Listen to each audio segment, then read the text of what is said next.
Hey, stop scrolling. If you want to get closer to God in a minute to 2 minutes, please stay till the end.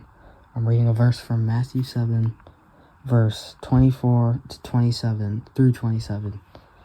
And then I'm going to do a little bit of reflection towards the end. Okay, but let's start. Everyone who listens to these words of mine and acts on them will be like a wise man who built his house on rock. The rain fell, the floods came, and the winds buffeted the house, but it did not collapse. It had been set solidly on rock. And everyone who listens to these words of mine but does not act on them will be like a fool who built his house on sand. The rain fell, the floods came, and the winds blew and buffeted the house, and it collapsed, and it was completely ruined. You might be asking yourself, how does this affect me?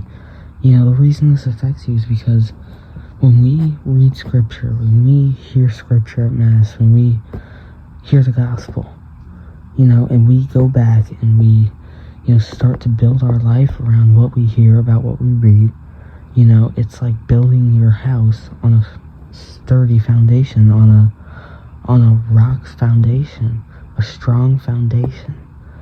Because when we are hit with life problems, distractions, temptations, all things from Satan, we are able to withstand any of it because we can go back, we can reflect on that foundation we built, on the Scriptures, on the words of God.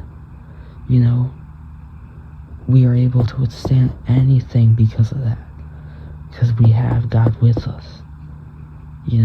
It's God's words. But then if we don't do that, if we just hear, ultimately, those words, you'll forget them.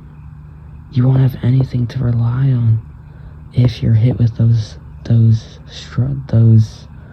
temptations, those distractions. Your house will just get knocked over because you have nothing there. You just have a foundation that's built up of worldly desires, of distractions. You don't have a strong, sturdy foundation of Scripture.